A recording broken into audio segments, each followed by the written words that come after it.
This is Deiphi and Risa Homestay in near Mawlynnong. It's in the village of Nohwet, and it's pretty clean,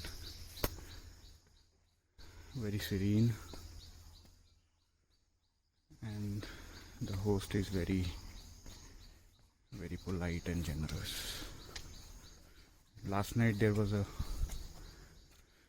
huge storm, a lot of rain, and as you can see, there was a painting here that fell down and broke. There was a areca tree that also broke. So these are two rooms with the attached bathrooms, the one on the left and the one on the right. I'm staying here.